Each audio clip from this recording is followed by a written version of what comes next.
사도신경으로 신앙 고백하심으로 주일 예배를 하나님께 드리도록 하겠습니다. 다 같이 신앙 고백하십니다. 전능하사 천지를 만드신 하나님 아버지를 내가 믿사오며 그 외아들 우리 주 예수 그리스도를 믿사오니 이는 성령으로 잉태하사 동정녀 마리아에게 나시고 본디오 빌라도에게 고난을 받으사 십자가에 벗겨 죽으시고 장사한 지 사흘 만에 죽은 자 가운데서 다시 살아나시며 하늘에 오르사 전능하신 하나님 우편에 앉아 계시다가 저리로서 산자와 죽은 자를 심판하러 오시리라. 성령을 믿사오며 거룩한 공예와 성도가 서로 교통하는 것과 죄를 사해 주시는 것과 몸이 다시 사는 것과 영원히 사는 것을 믿사옵나이다. 아멘. 찬송가 440장을 다 같이 부르시겠습니다.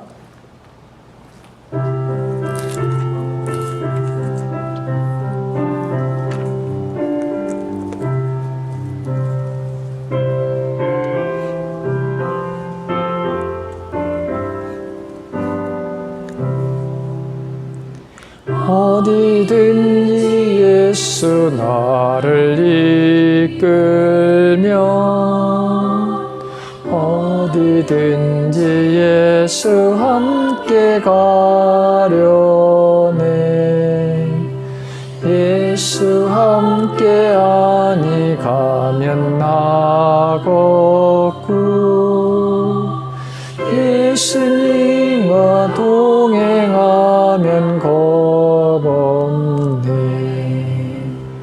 어디를 가든지 겁낼 것 없네.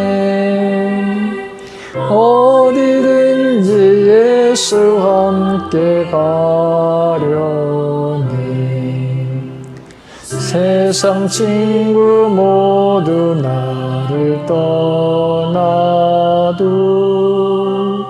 주와 동행하며 외로움 없겠네. 가는 길이 위태하고 험해도 어디든지 예수 함께 가려네. 어디를 가든지 겁낼 것 없네. 어디든지 예수 함께 가려네.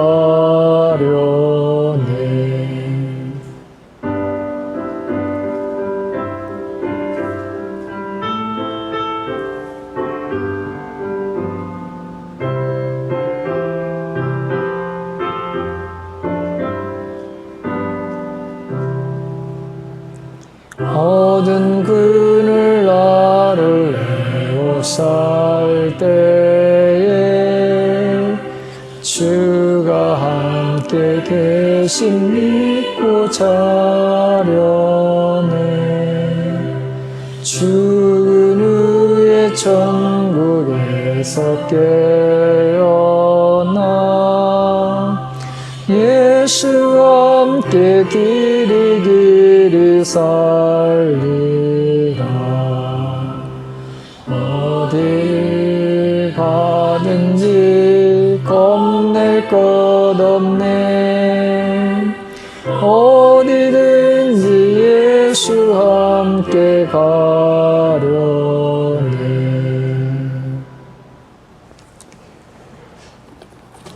김정순 권사님께서 기도 인도해 주시겠습니다. 천지를 창조하신 하나님 아버지, 주님의 은혜에 찬송과 영광을 드립니다. 거룩한 주님의 백성들이 주님 전에 나아가지 못하고 각 가정에서 온라인으로 주님을 찬양하며 예배드리오니 이 모든 영광 주님 홀로 받아 주시옵소서. 유난히도 긴 장마와 홍수로 인하여 많은 인명피해와 재산 손해를 입은 수재민들을 위로하여 주시옵소서. 수재민들의 상처와 복구가 하루속히 아물고 회복될 수 있도록 믿음의 자녀인 우리가 작은 힘이나마 힘을 합하여 그들과 고통을 함께 나누고 사랑을 베풀게 하여 주시옵소서. 구원의 하나님 아버지, 아직도 온 세계가 코로나 바이러스로 수많은 확진자와 사망자가 속출하고 조금 진정된 듯 하다가 또다시 수도권에 많은 확진자가 발생하여 우리의 일상생활이 제한된 가운데 최선을 다하고 있는 방역 당국과 의료진들의 투혼에 감사드리며 거리두기를 잘 실천하여 바이러스가 더는 확산되지 않도록 주님께서 간섭하셔서 마음껏 주님 앞에 예배드리고 찬양하며 성도 간에 교제하고 전도할 수 있는 그날을 하루속히 열어주시옵기를 간구합니다. 지금은 주님의 교회가 주변으로부터 손가락질을 받고 있다는 게 참으로 안타까울 뿐입니다. 사람의 지식과 지혜로는 해보려 노력하지만 전능하시고 만물의 주가 되시는 주님께서 이 확산을 하루속히 해결하여 주시옵소서. 사랑의 주님, 이제 긴 장마와 태풍도 무더위도 서서히 물러가고 풍성한 가을 문턱에 들어서는 결실의 계절을 맞아 사랑하는 종들은 하나님만 의지하오니 저희의 어려운 문제마다 주님께서 다 풀어 주시옵소서. 가정, 직장, 사업장에 주님의 은혜와 영광과 축복이 드러나는 귀한 역사 이뤄주길 간절히 원합니다. 물질의 문제, 건강 문제, 세상의 모든 문제 하나하나 주님께서 하나님의 방법으로 완전하고 깔끔하게 해결하여 주시길 간절히 기도합니다. 가정마다 평강이 있게 하시고 직장과 사업장에도 주님의 능력의 손으로 함께 하시어 막힌 것을 뚫어주시고 하나님께서 주인 되시어 저희들이 눈물의 강구를 들어 주시옵소서. 우리 모두 건강 또한 책임져 주시옵소서. 각종 세균, 바이러스, 암세포 모든 질환 철저히 막아주시고 모든 질병을 처음 창조하신 모습으로 완벽하게 주님께서 직접 치료하여 주시옵소서. 어디를 가든지 안전 속에 우리 하나님께서 보호하여 주시옵소서. 하나님, 가까운 교회가 이 지역에 하나님의 영광을 마음껏 드러낼 수 있게 사명 감당 잘할 수 있는 하나님 교회로 세워주시길 간절히 원합니다. 하나님 사명 감당하는 힘과 능력을 갖추는 교회로 주께서 가까운 교회를 부흥시켜 주옵소서. 이 시간 말씀을 증거하실 이영길 담임 목사님을 성령 충만케 하시고 하나님의 권능을 덧입혀 주시어 말씀이 저에게 큰 위로와 기쁨이 되게 하여 주시옵소서. 성령으로 우리의 심령을 다스려 주시옵소서. 날마다 삶 속에서 주님을 닮은 삶을 살게 하옵소서. 하나님, 이 나라 이 민족을 긍휼히 여겨주시고 이정자들을 통해서 하나님의 뜻이 드러나게 하시고 하나님의 계획과 하나님의 그 놀라운 문제 해결의 역사가 임하게 하여 주시길 원합니다. 또한 대통령을 비롯한 이정자들이 국민의 소리에 귀 기울여 공의로서 국정을 잘 이끌게 하여 주시옵소서. 오늘도 어려운 가운데 예배를 위해서 묵묵히 준비하고 헌신하는 손길들 위에 주님께서 함께 하시어 주님의 사랑과 은혜를 갑절로 더하여 주옵소서. 모든 것 감사드리며 예수 그리스도 이름으로 기도합니다. 아멘. 다음 주에도 영상으로 오전 11시에 드립니다.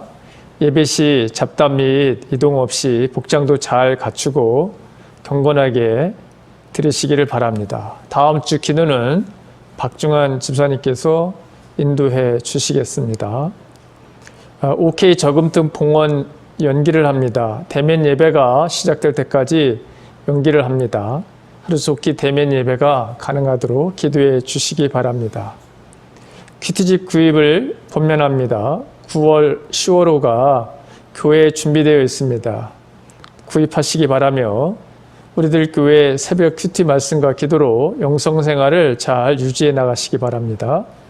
9월 월삭 새벽 예배는 일일날 동영상으로 오전 6시에 드립니다. 헌금은 예배 전이나 후 온라인으로 입금해 주시기 바랍니다. 찬송가 429장을 부르시면서 준비하신 헌금을 하나님께 드리도록 하겠습니다.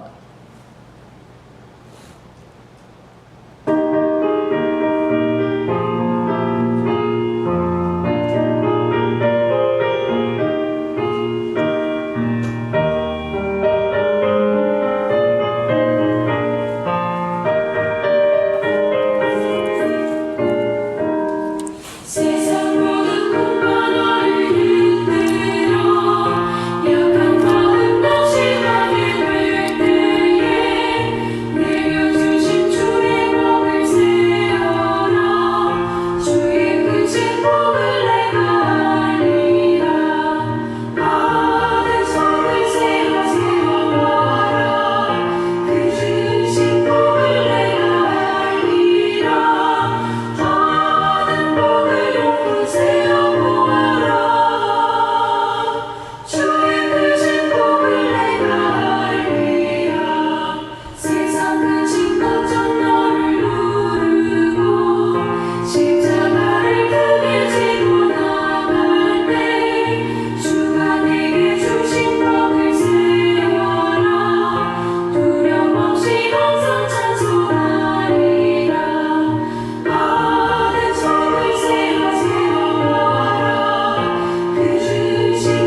하나님의 말씀을 봉독하겠습니다. 하나님의 말씀은 열왕기하 25장 27절서부터 30절 말씀과 요한복음 14장 16절서부터 21절의 말씀입니다.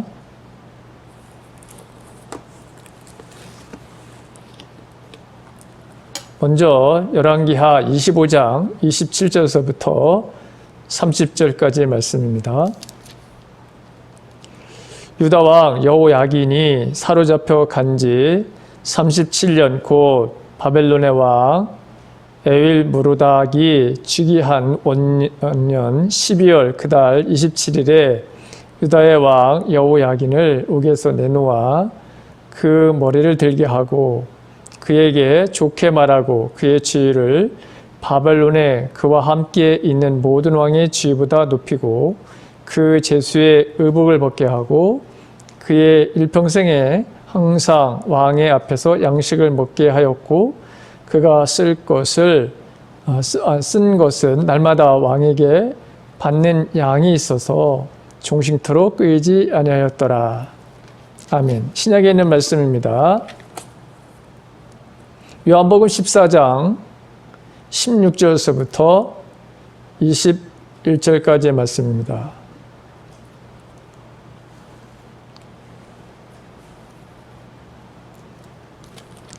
내가 아버지께 구하겠으니 그가 또 다른 보혜사를 너희에게 주사 영원토록 너희와 함께 있게 하리니 그는 진리의 영이라. 세상은 능히 그를 받지 못하나니 이는 그를 보지도 못하고 알지도 못함이라.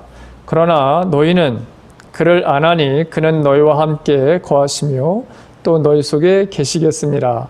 내가 너희를 고아와 같이 버려두지 아니하고 너희에게로 오리라. 조금 있으면 세상은 다시 나를 보지 못할 것이로되 너희는 나를 보리니 이는 내가 살아있고 너희도 살아있겠습니다.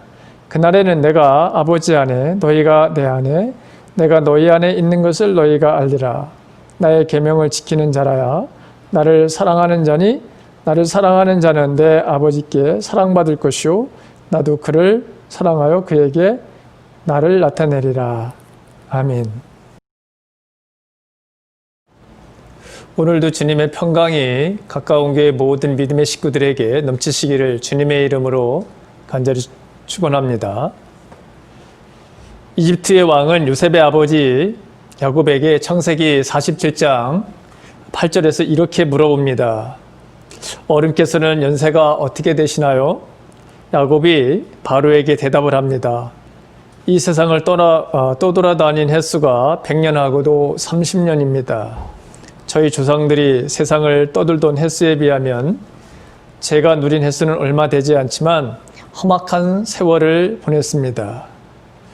이처럼 우리의 인생은 기쁨과 슬픔, 고뇌와 수고로 짜여져 있습니다. 어느 누구도 이 과정을 비껴가는 인생은 없습니다. 시편 116편을 보게 되면 죽음과 같은 고통 속에서 자신을 건져주신 하나님께 감사하며 일평생 하나님께 기도하며 살기를 약속하는 주인공을 만나게 됩니다. 왜 이 주인공은 일평생 하나님께 감사하며 하나님께 기도하며 살기를 결단했을까요? 그의 인생에 보게 되면 죽음의 올가미가 나를 얽어매고 수월의 고통이 나를 엄습하여서라고 하는 표현을 씁니다. 이 수월이라고 하는 것은 무덤, 죽음을 의미하는 것인데 이 고난과 고통이 나를 덮쳐올 때에 나는 주님의 이름을 부르며 주님께 간구했다고 했습니다. 이 목숨을 바로 구해달라고 그렇게 하나님 앞에 간구했다는 것입니다. 하나님은 어떻게 응답하셨는가? 하나님은 은혜로우시고 의로우시며 하나님은 긍휼이 많으신 분. 그래서 자신의 그 어려움 속에서 하나님은 그를 건져주시고 그리고 그의 삶을 아름답게 인도하셨다고 하는 것입니다. 그래서 그는 계속해서 나는 하나님을 찬양할 거라고 고백하고 있습니다. 주님은 순박한 사람을 지켜주시고 내가 가련하게 되었을 때도 나를 구원해 주시고 그래서 나는 주님을 더욱더 내가 의지하면서 나는 내 마음을 편히 가질 것이다. 주님께서 내 영혼을 죽음에서 건져주시고 내 눈에서 눈물을 걷어주시고 내 말이 비틀거리지 않게 해 주셨다고 그는 계속해서 감사의 마음을 가지고 있습니다. 그러면서 나는 살아있는 동안 주님 앞에서 언제나 내가 살려고 그렇게 작심을 한다고 고백하고 있습니다. 10절에 보게 되면 내 인생이 왜 이렇게 고통스러우냐 하고 생각할 때에도 나의 믿음은 결코 흔들리지 않았다는 것입니다. 주인공도 한때 몹시 두려워서 믿을 사람이 아무도 없다라고 그렇게 자기도 말하곤 했다고 했습니다. 그런데 12절에 보게 되면 하나님께서 나에게 베푸신 모든 은혜를 내가 무엇으로 다 갚을 수 있겠는가? 내가 구원의 잔을 높이 들고 주님의 이름을 내가 부르면서 인생을 살겠다고 그렇게 고백하는 것을 보게 됩니다. 우리는 이 세상에서 고통과 슬픔, 그 삶을 살아가지만 하나님의 은혜로 우리는 우리의 현실의 문제를 이기면서 살아가는 사람들입니다. 빛, 색깔, 공기라고 하는 그런 책에 나오는 이야기입니다. 이 책은 죽음을 맞이한 아버지와 아들에 대한 이야기입니다. 아버지와 아들은 똑같이 목사님이셨습니다. 아버지와 아들, 이 두 사람이 고통을 맛보며 진솔하게 그려낸 그런 글이었습니다. 아버지인 고 김치영 목사님은 간암 선고를 받고 약 4개월 동안 투병을 하다가 하나님의 부르심을 받습니다. 이 김 목사님은 투병을 하면서 고통에 대한 식견을 아들에게 설명해 줍니다. 기독교인이나 비기독교인이나 고통을 겪는 것은 다 똑같다. 그러나 고통에 임해서 기독교인들이 가져야 될 차이가 있다. 기독교인의 고통은 육체의 고통으로 끝나야 한다. 우리는 고통이 올 때 신음할 수 있다. 고통을 또한 호소할 수도 있고, 근데 이것들은 부끄러운 것이 아니다. 그러나 그 고통이 불평과 절망이 되고 그 고통이 허무감으로 연결된다면 그것은 불신앙이다. 이렇게 그 책에는 이 고통에 대해서, 고난에 대해서 말씀을 나누는 것을 보게 됩니다. 우리는 우리가 원하는 상황보다 그렇지 못한 상황을 더 많이 만나고 있습니다. 옛날에는 만나지 못했던 상황들이고 사건들입니다. 자연재난도 인간에 의한 인재도 모든 것이 다 역대급들인 것을 보게 됩니다. 왜 우리는 이러한 것들을 목격하며 살고 있는 것일까요? 그 이유는 타락한 인간의 이 세상에 대한 타락한 인간의 목마름의 그 갈증 때문입니다. 인간의 타락의 본성은 더 많은 욕심과 탐욕에 사로잡히게 만듭니다. 타락한 인간의 본성은 욕심이, 탐욕이 멈추지도 않도록 그렇게 우리를 만듭니다. 하나님은 아주 일찍부터 십계명에서 그 마지막 계명에 탐욕을 버리라 그렇게 말씀하고 계십니다. 이웃의 그 어떤 것도, 즉 집이나 아내나 남녀 여종이나 또 소나 낙이 모든 이웃의 소유를 탐내지 말라고 말씀하십니다. 우리는 기독교인들이기 때문에 비기독교인들보다 더 힘든 세상을 살아갑니다. 우리는 구별된 삶을 살아야 하기 때문입니다.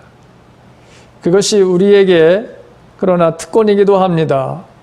우리도 육체의 한계를 지니며 살기 때문에 너무나도 힘든 세상을 살아가게 됩니다. 그래서 우리도 지치게 되고 우리의 삶 속에 있는 근심과 두려움, 걱정, 이런 환경적인 문제들이 늘 우리 곁에 존재합니다. 기독교인이라고 해서 우리의 삶들 속에서 근심과 걱정, 불안한 일들이 없는 것이 아닙니다. 기독교인이라고 해서 코로나 바이러스가 모두 피해가는 것도 아닌 것을 우리는 너무나 잘 압니다. 항상 아무 일이 일어나지 않는 삶은 없습니다. 그러나 우리는 세상 사람들과 다른 점이 있습니다. 우리 기독교인들은 고통을 희망으로, 위기를 기회로 낙심과 절망을 소망으로 변화시킬 수 있는 힘이 있는 사람들입니다. 그래서 우리는 대단한 사람들이고 행복한 사람들이고 소망의 사람들입니다. 바꿀 수 있는 사람.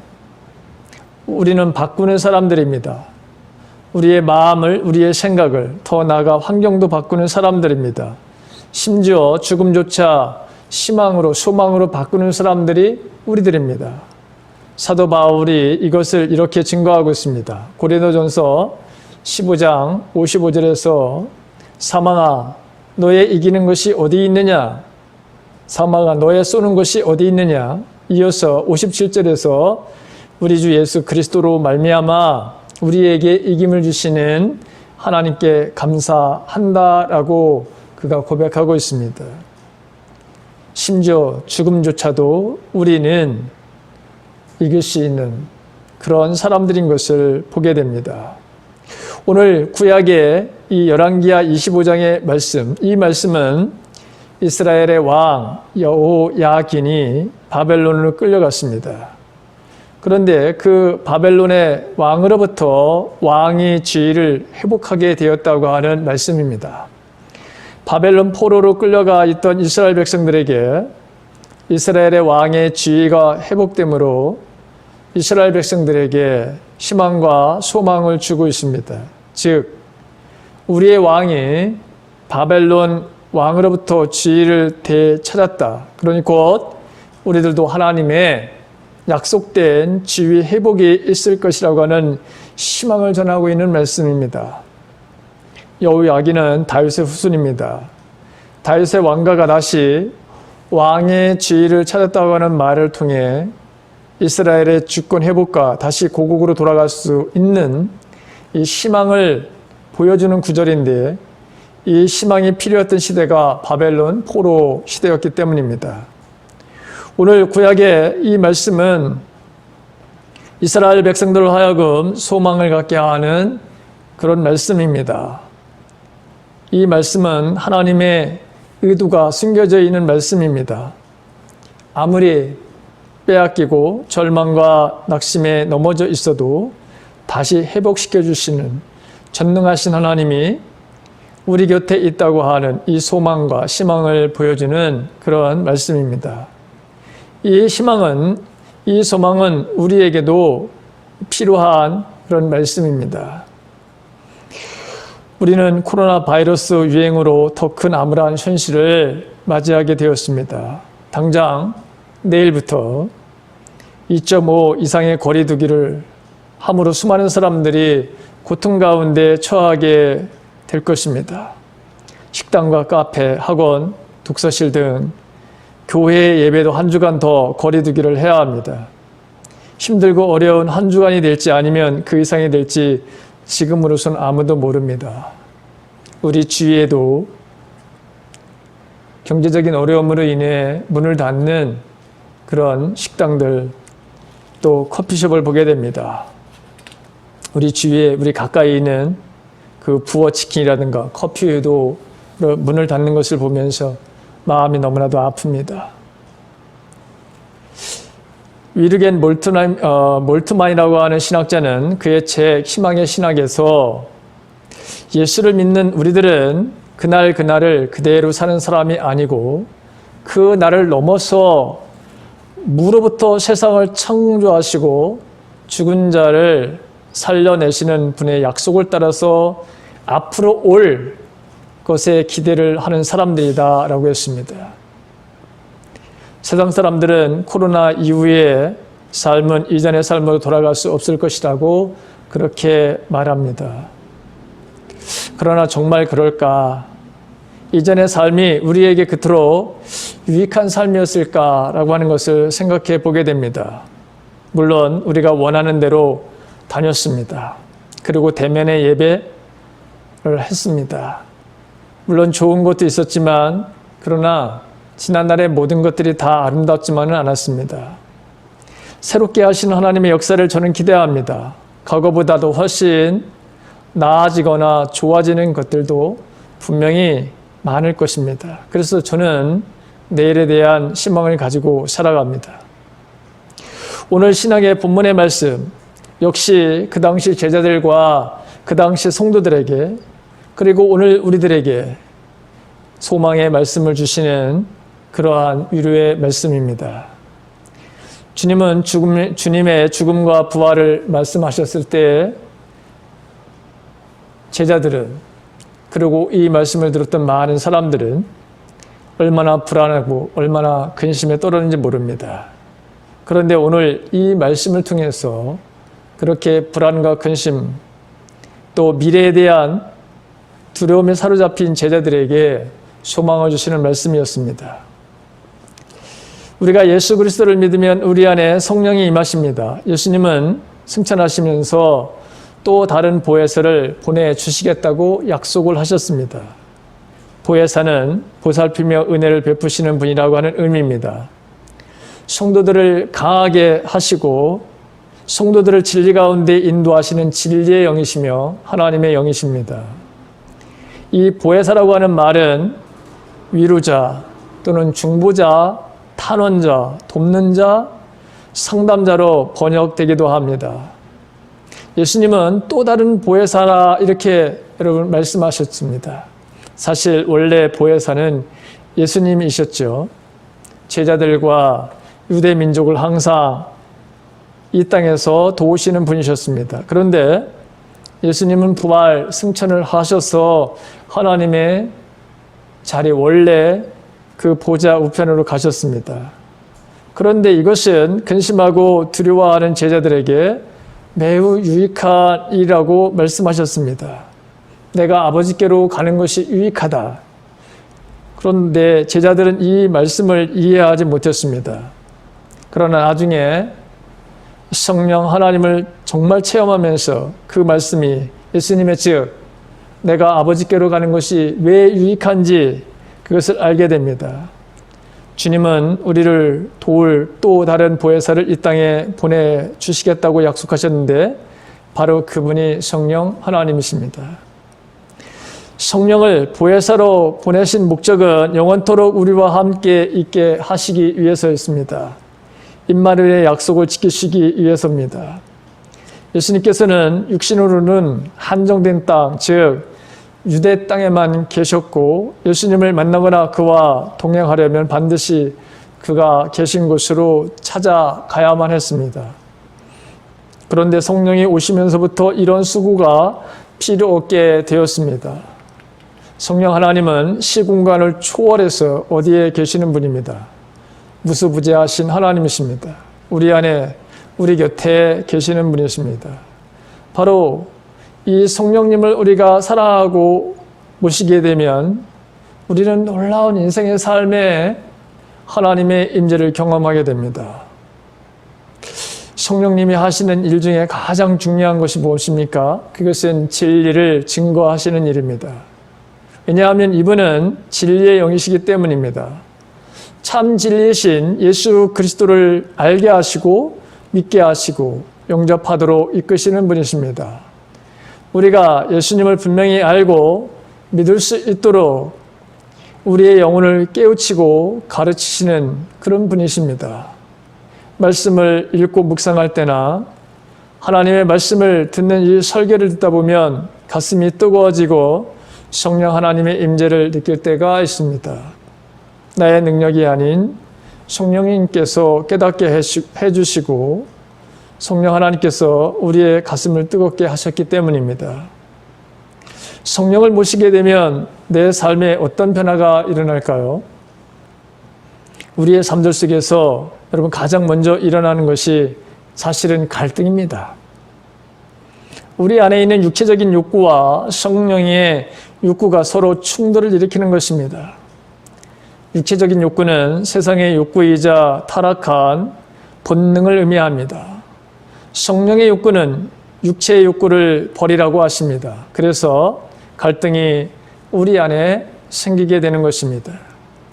우리는 이러한 과정을 통해서 내가 괜히 예수를 믿어 왜 이런 고생을 하는 거야 라고 하는 생각과 고민에 빠지는 그런 과정을 밟기도 합니다. 그런데 점점 더 우리는 주님을 닮아가는 삶을 살게 되는 것을 보게 됩니다. 갈라디아서 5장 19절과 21절에 보게 되면 이 육체의 행실은 무엇이냐라고 하는 것에도 명확하게 말씀해 주고 있습니다. 그 육체의 행실은 음행과 더러움과 방탕과 우상숭배와 마술과 원수매증과 다툼과 시기와 분냄과 분쟁과 분열과 파당과 질투와 술취함과 흥청망청 먹고 마시는 노름과 그와 같은 것들이라 이렇게 말씀해 주고 있습니다. 예전에 바로 삶, 우리가 주님을 만나기 전에 이런 바로 삶을 살았던 것, 그런데 이제 우리가 성령 하나님을 만나게 되면 이런 삶과의 멀어진, 이런 삶과의 떨어진, 이런 삶과의 분리된 삶을 살아야 하기 때문에 당연히 우리 안에는 갈등이 일어나는 것이죠. 그러나 우리는 성령을 따라 행하게 되면 이 육체의 모든 욕구를 버릴 수 있습니다. 성령 하나님은 우리가 능동적이고 열정적으로 자신을 따르기를 원하십니다. 즉 순종의 삶을 살라고 하십니다. 그래서 성령 하나님을 모신 사람들에게는 분명히 변화가 일어나게 되었습니다. 지금까지는 세상과 육체의 욕심을 따라 살아왔고 세상 것들에 대단히 위대하게 보이고 그것을 쫓고 그것을 목적 삼았지만 성령 하나님의 인도를 따라 살아가는 성령의 사람이 되는 순간부터 우리는 새로운 차원의 삶을 살게 됩니다. 세상의 가치관으로 살았던 삶이 얼마나 험한 삶이었는지를 알게 됩니다. 세상과 나는 간 곳 없고 구속한 주님이 보이기 시작합니다. 찬송가에 나오는 그런 가사이기도 합니다. 세상이 최고로 여겼던 것들을 분토만도 못하다는 그것을 깨닫게 됩니다. 하나님보다도 더 귀하게 여겼던 세상의 것들이 아무것도 아니었음을 발견하게 됩니다. 그리고 우리 지난날의 삶에 대한 부끄러움을 알게 됩니다. 그리고 현실의 어려움도 특별히 우리의 삶들 속에 오는 고난, 슬픔, 절망, 이 모든 것들을 극복하게 하시는 하나님의 능력을 맛보게 됩니다. 이처럼 우리는 성령 하나님의 인도와 지배와 다스림을 통해서 우리는 놀라운 차원의 새로운 삶을 살게 되는 것입니다. 그 삶이 어떤 삶일까요? 성령의 열매를 맺고 그 안에서 누리는 삶을 살게 되는 것입니다. 갈라디아서 5장 23절 이하의 말씀을 보게 되면 성령의 열매를 열거하고 있습니다. 사랑과 기쁨과 평화와 인내와 친절과 선함과 신실함과 온유와 절제입니다. 이런 것들을 막을 법이 없다고 성경은 증거하고 있습니다. 여러분, 우리는 사랑의 사람이 됩니다. 환경과 그 어떠한 곳에서도 기쁨의 삶을 삽니다. 모든 사람들과 화평의 바로 삶을 살게 됩니다. 하나님과도 화평의 삶을 살게 되는 것이죠. 그리고 우리는 인내와 친절과 선함의 삶도 살게 됩니다. 그리고 우리는 믿을 수 있는 그런 사람들이 됩니다.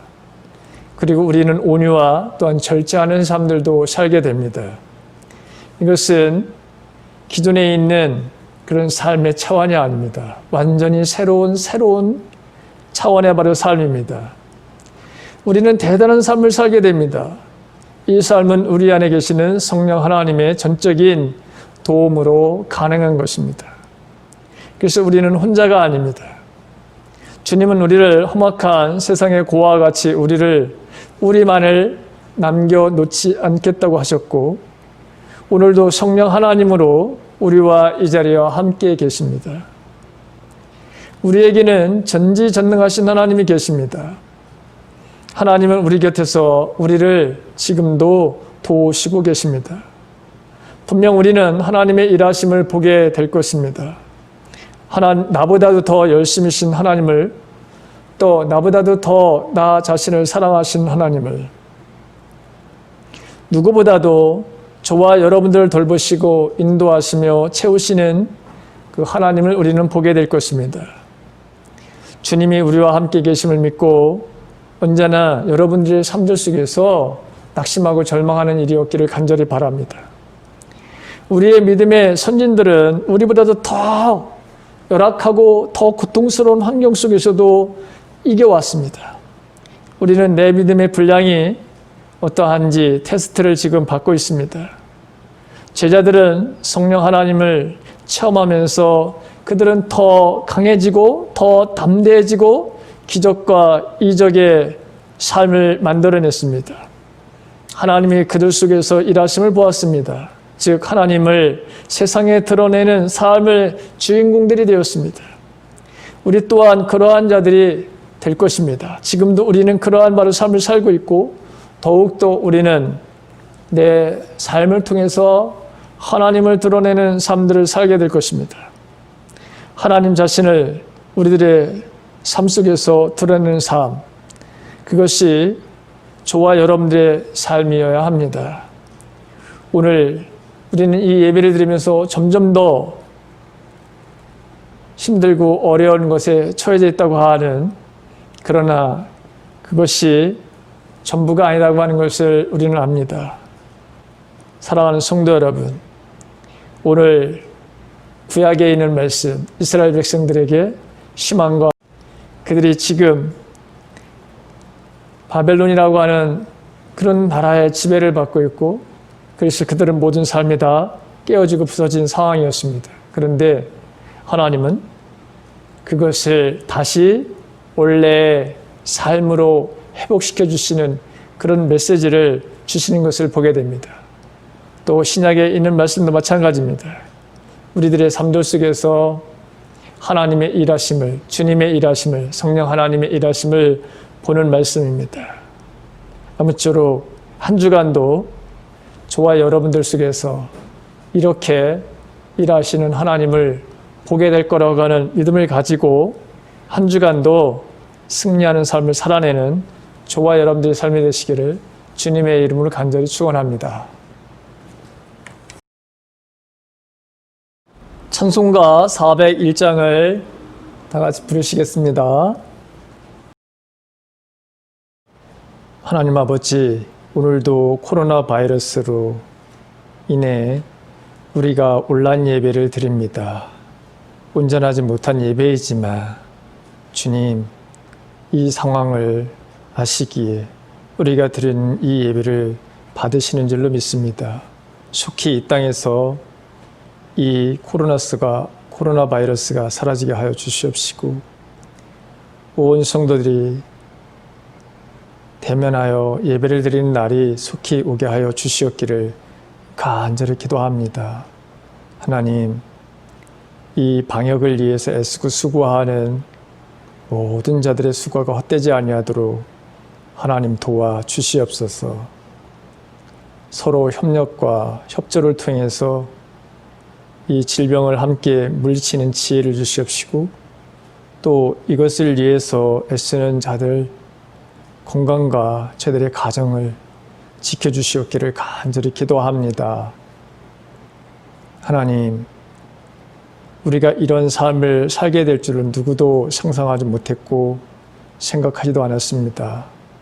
그래서 우리에게 힘들고 어려운 삶이 지금 전개되고 있습니다. 그럼에도 불구하고 이것을 극복하게 하시고 이기게 하실 하나님의 인도하심과 하나님의 공급하심을, 보호하심을, 우리를 치료하심을 믿습니다.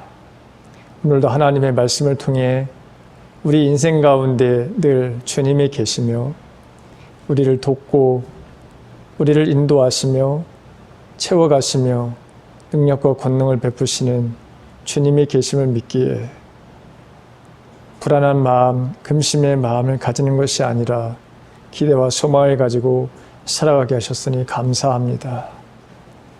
하나님, 회에 머물고 있는 어린 자녀가 있고 군대에 가 있는 우리 자녀들이 있습니다.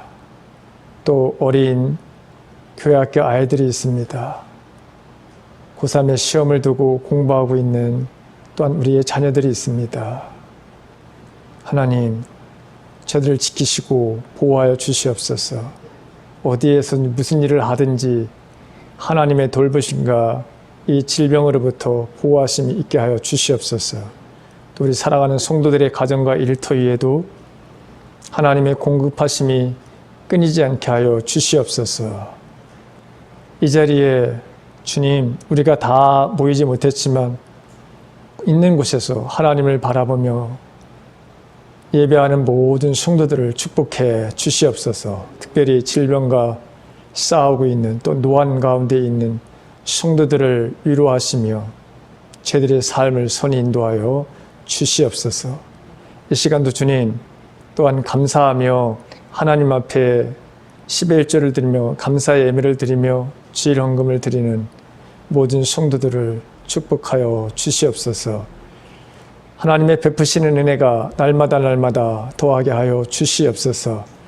이제는 우리 주 예수 그리스도의 은혜와 하나님의 무한하신 사랑하심과 성령님의 감화, 감동, 충만, 내주하심이 우리의 이러한 불편한 삶, 고난의 삶 속에서도 언제나 주님이 함께 계심을 믿고 믿음으로 하루하루를 살아가며 내 삶 속에서 하나님의 일하심을 또 하나님을 드러내는 삶을 살겠노라고 마음속에 다짐하는 우리 모두에게 이제부터 영원토록 함께 계시옵기를 간절히 축원하옵나이다. 아멘.